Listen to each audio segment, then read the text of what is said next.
जी, अस्सलाम वालेकुम। उम्मीद है कि आप तमाम दोस्त खैरियत से होंगे और आज का दिन भी ट्रेडिंग के हवाले से अच्छा गुज़रा होगा। मार्केट का उतार-चढ़ाव चलता रहता है जी।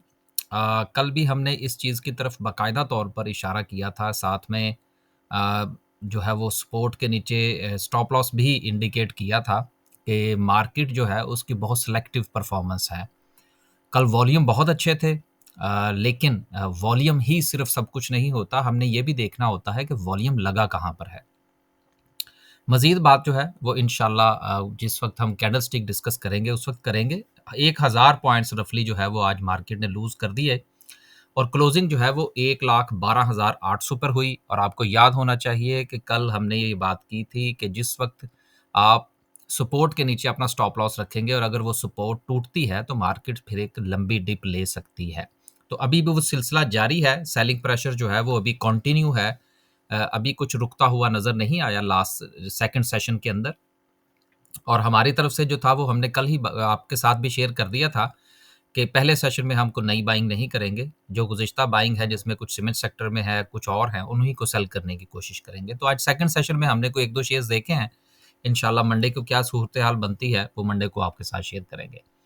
1000 पॉइंट्स मार्केट ने आज लूज़ किए। अगर हम सर्किट ब्रेकर की बात करें, तो माशाल्लाह से आज 7 कंपनीज़ अपर कैप है जिसमें सबसे अच्छे वॉल्यूम के साथ जो है वो बिग बर्ड फूड है, बीबीएफएल है, जो कि हमारे पास है। हमारे यहाँ सिर्फ आज एक ही अपर कैप आया और ये भी हमने कोई मैं आपको याद होगा मैंने गुज़ारिश की थी कि एक शेयर हमने और खरीद रखा है, सपोर्ट के ऊपर देखेंगे उसकी क्या सिचुएशन बनती है, वो बिग बर्ड फूड था। और मेरी ख्वाहिश होगी कि जो हमारे ग्रुप मेंबर हैं, जो हमारे साथ काम करते हैं, वो कमेंट करके बताएँ तो ज़्यादा अच्छा होगा कि हमने ये कितने दिन पहले खरीदा था और क्या इसके हवाले से हमारी स्ट्रैटेजी थी। तो मेरा ख़्याल है कि बात में ज़रा ज़्यादा वज़न पैदा होगा, बजाए इसके कि मैं इसको एक्सप्लेन करूँ। आगे चलते हैं जी। आगे चलते हैं और बात करते हैं लोअर कैप की, तो लोअर कैप में प्रीमा का लगातार लोअर कैप लग रहे हैं, तो जिनके पास है वो अपना फ़ैसला करें जिन्होंने क्या करना है। क्योंकि देखिए मैं हर रोज़ छोटी-छोटी सी बातें रिपीट करता हूँ क्योंकि ये वो बातें हैं जो कि शायद हमें हर रोज़ जो है वो अपने आप को बताने की ज़रूरत है, दोहराने की ज़रूरत है। अभी भी जो है वो कल भी जब कुछ चंद शेयर्स को कैप लगे थे जिसमें पायनियर शामिल था या कुछ और शेयर्स शामिल थे, तो अगेन एक वावेला था कि जी बस अब पता नहीं क्या होने जा रहा है। तो मेरी उसी बात की तरफ आप आइए कि जब किसी शेयर को कैप लग जिस तरह फ़र्ज़ करें अभी बिग बर्ड फूड है, अब उसको कैप लग गया, अब आप इसके पीछे भागेंगे। तो जब आप पीछे भागेंगे तो हमारे पास जब जैसे कि होल्डिंग पड़ी हुई है, हम बेचेंगे इसको। तो कोशिश ये करें कि किसी शेयर को ट्रेंड पर खरीदें, सपोर्ट पर खरीदें और उसमें से प्रॉफ़िट लें। जब एक शेयर चल चुका, जिस तरह से ग्रुप्स के अंदर भी ऐसा ही होता है कि अब शेयर चल गया, उसमें 10% जो है वो इज़ाफ़ा हो गया, अब वो शेयर किया जाएगा और उसका स्टॉप लॉस दिया जाएगा सबसे नीचे का।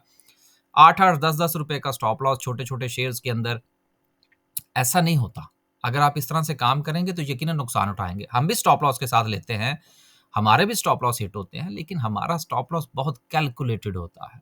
कैलकुलेटेड स्टॉप लॉस जो है, वो आपको मार्केट में फँसने नहीं देता। बाकी आप माशाल्लाह से हमसे ज़्यादा समझदार हैं। आगे चलते हैं जी। हमारी सिचुएशन क्या रही? बिग बर्ड फूड था माशाल्लाह से जिसकी बात हो गई। गेल अच्छा चल गया इसके साथ। गेल में अच्छी अच्छी प्रॉफ़िट टेकिंग हो गई। जीएचआई-9 में कोई ख़ास नहीं मिला। फिर जो था वो जब वापस आया तो फिर हमें बाइंग प्राइस पर ही 50% उसको मज़ीद बेचना पड़ा। ऊपर हमारी ख्वाहिश थी कि उसमें से कुछ जो थी वो प्रॉफ़िट टेकिंग हो जाती। पायनियर को आज सुबह ऊपर की सतह पर जो है वो बेचने की कोशिश की क्योंकि वो तो अपर कैप में हमारे पास मौजूद था। तो इस तरह से सूरत-ए-हाल रही हमारी। आगे चलते हैं जी और अगर आप हमारा ग्रुप जॉइन करना चाहते हैं जिसमें हमारा जो है ग्रुप वो डेली बाय सेल का भी है, इसके साथ स्विंग ट्रेड का भी है। लेकिन ये डिपेंड करता है कि आप किस तरह से ट्रेड करते हैं। अगर आप हमारे साथ काम करना चाहते हैं, अपना पोर्टफोलियो डिस्कस करना चाहते हैं, स्टॉक मार्केट में अकाउंट ओपन करवाना चाहते हैं, तो ये दोनों अकाउंट आपके सामने हैं सॉरी दोनों नंबर्स आपके सामने हैं, आप दोनों में से किसी भी नंबर पर राब्ता फ़रमाइए और हमारी पेड सर्विसेज़ ले लीजिए। आगे चलते हैं जी। ओवरऑल मार्केट की सिचुएशन बिल्कुल आप ये देखिए कि थोड़ी चीज़ों को थोड़ा-सा मज़ीद अंडरस्टैंड करने की ज़रूरत कल जो था, वो आपका सारा का सारा सीमेंट सेक्टर जो था, वो पॉज़िटिव था और लकी जो था, वो नेगेटिव था। आज पूरा सेक्टर नेगेटिव है, लकी जो है वो पॉजिटिव है। बात को समझने की ज़रूरत है। कल हमने कमर्शियल बैंक्स पर भी इसी तरह से बात की थी कि बहुत सिलेक्टिव परफॉर्मेंस है, सिलेक्टिव वॉल्यूम है, फर्टिलाइज़र में भी यही सिचुएशन थी, ओजीडीसी और पीपीएल में यही सिचुएशन थी। इसके अलावा जो था ये आपका पावर का सेक्टर, उसमें यही सिचुएशन थी। और मैंने कल इसी चीज़ की तरफ इशारा किया था कि वॉल्यूम बहुत अच्छा है, मार्केट ने गेन भी किया है, सेलिंग प्रेशर भी आया है, लेकिन मार्केट की परफॉर्मेंस सेलेक्टिव है। जब सेलेक्टिव परफॉर्मेंस हो तो इसका मतलब ये होगा कि चीज़ें स्टेबिलिटी की तरफ नहीं जा रही। ये छोटी-छोटी सी चीज़ें हैं जिसको आपने अंडरस्टैंड करना है और इन इन चीज़ों से निकल आइए कि फलाँ शेयर डबल हो रहा है, फलाँ शेयर ट्रिपल हो रहा है, ये नुक इससे ज़्यादा नुकसान होता है, फ़ायदा कम होता है। आगे चलते हैं जी, सेक्टर वाइज़ थोड़ा बात करते हैं।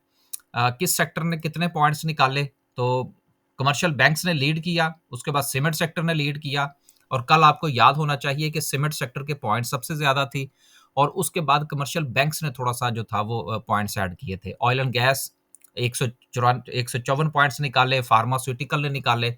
अब फार्मा के सेक्टर को बड़ी मार पड़ रही है। उसके बाद इन्वेस्टमेंट बैंक्स है, फर्टिलाइज़र है, ऑयल एंड गैस है एंड सो बड़े सेक्टर्स आपको सारे के सारे नीचे नज़र आ रहे हैं। ऊपर अगर आप देखें तो बड़ा कोई एक भी सेक्टर आपको यहाँ पर नज़र नहीं आ रहा कि जिसके हवाले से आप ये बात करें कि वो इंडेक्स को सपोर्ट कर रहा हो। तो सेलिंग प्रेशर जो है वो कंटिन्यू रह सकता है। मज़ीद इंशाल्लाह बात करेंगे जिस वक़्त हम कैंडलस्टिक पर जाएँगे। अनाउंसमेंट की बात करें तो स्टैंडर्ड चार्टर्ड का ₹11.90 की अर्निंग, ₹5.50 का डिविडेंड। अब आप ये देखें कि बैंक्स जो हैं, कितना टका के प्रॉफ़िट कमा रहे हैं पाकिस्तान में। ये आपको समझना होगा कि बैंकिंग सेक्टर जो है वो किस तरह से काम करता है और इतना प्रॉफ़िट कहाँ से आ जाता है इनके पास। यूरोप के बैंक्स जो हैं वो इतना प्रॉफ़िट नहीं कमाते जितने पाकिस्तानी बैंक्स कमाते हैं। ये हमारा और आप ही का पैसा है जो उनके पास पड़ा हुआ है, जिससे हम फ़ायदा नहीं उठाते, बैंक फ़ायदा उठाते हैं। सोचिएगा इस बात के ऊपर। आगे चलते हैं जी और फार्मबेस वाले हैं ₹809 की अर्निंग है, ₹100 का डिविडेंड है, टीजीएल का ₹9.06 की बहुत अच्छी अर्निंग है, ₹2 का डिविडेंड है, डायना पाकिस्तान ₹15.72 की अर्निंग, ₹5 का डिविडेंड, चिराट ₹11.69 की अर्निंग, ₹1.5 का डिविडेंड है। मरी बेवरी को मैंने कभी ज़िंदगी में डिस्कस ही नहीं किया, ना कभी मैंने कभी इसके फंडामेंटल्स देखे हैं, ना मैंने कभी इसके जो है वो टेक्निकल्स देखे हैं। मैं 2 शेयर्स में काम नहीं करता, ना उनको एनालाइज़ करता हूँ, बाकी पूरी मार्केट में क जो अपॉर्च्युनिटी मिलेगी हम उसको अवेल करने की कोशिश करते हैं। उसमें एक शेज़ान पाकिस्तान का शेयर है और दूसरा मरी बेवरीज़ है। मैं इनमें काम नहीं करता, बाकी सब में काम करता हूँ। इस वो क्या कहते हैं जी, शरिया, नॉन शरिया, वो सब चलता है जी हमारे यहाँ। मैं सबको जो है वो एनालाइज़ करने की कोशिश करता हूँ। डिपेंड करता है अपॉर्च्युनिटी किसमें मिलती है। आगे चलते हैं जी। पहली खबर जो कि सबसे बड़ी खबर है वो ये है कि आईएमएफ जो है उसने कंफर्म कर दिया है जो हमारा $7 बिलियन का जो प्रोग्राम चल रहा है मिड ऑफ मार्च। अब वही बात कि रमज़ान के महीने में मिड ऑफ मार्च के बाद जो है सॉरी मिड ऑफ रमज़ान के बाद जो है वो मार्केट में थोड़ी-सी बेहतरी आना शुरू होती है, थोड़े से वॉल्यूम्स आना शुरू होते हैं। तो साथ में रफ़ली जो ये मिड ऑफ मार्च की बात हो रही है तो मार्च के शुरू में ही रमज़ान शुरू हो जाएगा। तो 15 रमज़ान के करीब जो है वो फिर साथ में ये आपकी आईएमएफ की न्यूज़ भी आ जाएगी। तो दोनों चीज़ें जो है वो फिर इंशाल्लाह मार्केट को बेहतरी की तरफ लेकर जा सकते हैं। देखिए, ये चीज़ें होती हैं जिसको आपने बिफ़ोर द टाइम थोड़ा-सा पाइपलाइन में रखना होता है, डेट्स को भी और खबरों को भी, कि कौन-सी खबर जो है वो कब मार्केट के ऊपर पॉज़िटिव या नेगेटिव इम्पैक्ट लेकर आ सकती है। अगली खबर जो है जो इसी के साथ मिलती-जुलती सी है और इसको मैंने इकट्ठा भी सिर्फ़ इसीलिए किया कि साथ में दोनों को डिस्कस कर लेंगे। वो ये है कि आईएमएफ का ये कहना है कि Pakistan still is not collecting enough tax. अब देखिए ये एक नेगेटिव न्यूज़ है। इससे ये हमारे सामने बात आती है कि शायद आईएमएफ जो है उसका टारगेट पूरा नहीं होगा और हमारे जो रिव्यू के जो मसाइल हैं, वो बढ़ सकते हैं। जबकि ऐसा नहीं। वजह ही क्या है? वजह ये है कि हमारा टैक्स का टारगेट कभी भी पूरा नहीं हो सकता, जिसको हम लेकर चल रहे हैं। हमने सिर्फ़ इम्प्रूव करना है और वो इम्प्रूवमेंट जो है, वो काफ़ी होगी हमारे आईएमएफ के प्रोग्राम को कंटिन्यू करने के लिए। लिहाज़ा इस खबर से परेशान होने की ज़रूरत नहीं है कि आईएमएफ ने जो है वो टैक्सेस के हवाले से पॉइंट आउट कर दिया। बाकी हमारे मामलात जो है वो बहुत बेहतर चल रहे हैं और इंशाल्लाह आने वाले दिनों में मज़ीद बेहतरी हो सकती है। अगली खबर जो है, वो लकी सीमेंट के हवाले से है कि लकी वाले जो हैं, ये भी अपने शेयर्स को जो है वो स्प्लिट करने जा रहे हैं 5 फॉर 1 के जिसके पास लकी का 1 शेयर होगा, उसको 5 शेयर्स मिलेंगे और ये मामला फिर उसी तरफ चला जाएगा जिस तरह से कि बड़ी कंपनीज़ करती हैं। और बूस्ट अपनी लिक्विडिटी को देने जा रहे हैं। खबरें थी मार्केट में, ये जो एक आध कैप लगा लकी सीमेंट को और इसमें ये जो बेहतरी हमें नज़र आई उसके पीछे भी यही वजह थी।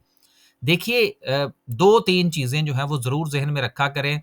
मैंने हमेशा 2-3 चीज़ों के हवाले से आपके साथ गुज़ारिश की है। नंबर 1 कि जब कोई कंपनी मर्जर कर रही हो, डीमर्जर कर रही हो, स्प्लिट कर रही हो और इस किस्म के काम कर रही हो, तो कोशिश ये किया करें कि मेरे और आप जैसा एक आम आदमी जो है, वो इस किस्म की कैलकुलेशन में ना पड़े कि जी मुझे इससे क्या फ़ायदा और क्या नुकसान होगा। हाँ, अगर आपके पास एक लंबी होल्डिंग पड़ी हुई है उस शेयर की, तो फिर उसमें कोई मुज़ायका नहीं है कि आप उसको कंटिन्यू करें क्योंकि वो आपके पास पहले से मौजूद है। लेकिन अगर आप इस वक़्त कैलकुलेशन की बुनियाद पर उसमें कूदने की कोशिश करेंगे, तो मैं ज़ाती तौर पर ये समझता हूँ कि आम आदमी को इस किस्म की टिपिकल जो कैलकुलेशंस है, उससे कोई ख़ास फ़ायदा नहीं होता।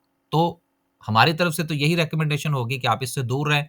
जब ये सब 5 इंटू 1 हो जाए, जब मामला सेटल डाउन हो जाए, प्राइस जो है वो कट डाउन हो जाए, देन आप इसके हवाले से जो है वो अपनी को राय कायम कीजिएगा कि आपने इस शेयर में अपनी लॉन्ग टर्म होल्डिंग बनानी है या नहीं बनानी। लेकिन ये वक़्त लॉन्ग टर्म के लिए बाय करने का नहीं है।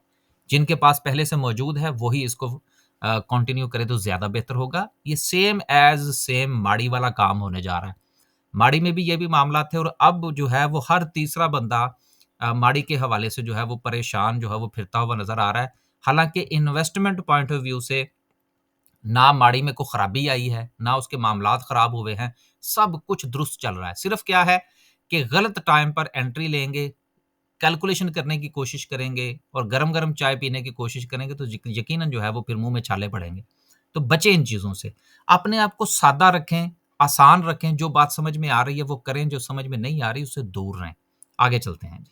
अगली खबर जो है वो पाकिस्तान के हवाले से है और वो ये है कि पाकिस्तान की जो लार्ज स्केल मैन्युफैक्चरिंग है वो 1.87 जो है वो स्क्वीज़ कर गई है, श्रिंक कर गई है। ये बहरहाल एक अच्छा साइन नहीं है। हमारे जिस तरह से इकोनॉमिक इंडिकेटर्स जो हैं वो बेहतर हो रहे हैं, तो हमारी जो लार्ज स्केल है, जब तक ये पॉज़िटिव में नहीं आएगी, तब तक हमारे यहाँ जो बेरोज़गारी के मसाइल हैं, वो हल नहीं होंगे और हमारी ग्रोथ भी बेहतर नहीं होगी। तो उम्मीद करनी चाहिए कि इस बजट के बाद जो लार्ज स्केल के मामलात हैं, वो बेहतर हो जाएँगे। वापस चलते हैं जी और डिस्कस करते हैं आज की कैंडल को। कैंडल में कल हमने आपसे जो गुज़ारिश की थी, वो क्या थी? हमने आपसे कहा था कि ये जो आपकी सपोर्ट लाइन है, जिसकी तरफ हमने इशारा किया था 1,13,500 आपने पहले जो स्टॉप लॉस था, वो आप यहाँ पर थे, तो हमने कहा था कि जी आप अपना स्टॉप लॉस यहाँ से उठा के यहाँ ले जाइए, क्योंकि जिस तरह से मार्केट के अंदर सेलिंग प्रेशर आया है, अगर ये सपोर्ट टूटी, तो देन मार्केट जो है वो फिर बहुत तेज़ी के साथ नीचे जाएगी। और आप ये देख सकते हैं कि 1,13,500 से जिस वक़्त मार्केट गिरी है, तो देन फिर 1,12,800 पे आई है। रफ़ली 1,000 पॉइंट जो है वो मार्केट ने लूज़ कर दिए हैं। अब इस वक़्त अगर हम देखें तो मार्केट के पास को ख़ास यहाँ पर सपोर्ट नज़र नहीं आ रही, नंबर 1। दूसरी बात ये है कि मार्केट ने अपनी ट्रेंड लाइन को एक मर्तबा फिर जो है वो ब्रेक कर दिया है। ना सिर्फ़ कि सपोर्ट ब्रेक हुई है, बल्कि उसके साथ-साथ ट्रेंड लाइन भी ब्रेक हुई है। तो ये दोनों चीज़ें जो हैं ये बहुत डेंजरस हैं। अभी फ़िलहाल आपको इंतज़ार करना चाहिए जब तक मार्केट इस ट्रेंड लाइन के ऊपर मूव नहीं करती, तब तक मार्केट में नई एंट्री करने से परहेज़ किया जाए, एक बात।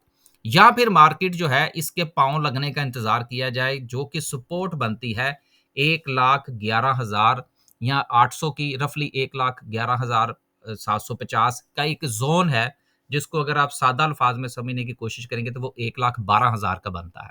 यानी कि इस वक़्त की क्लोज़िंग से 800 पॉइंट्स जो हैं वो अभी मार्केट के पास ऐसे मौजूद हैं कि जिसमें मार्केट किसी भी जगह पर जाके स्टे कर सकती है।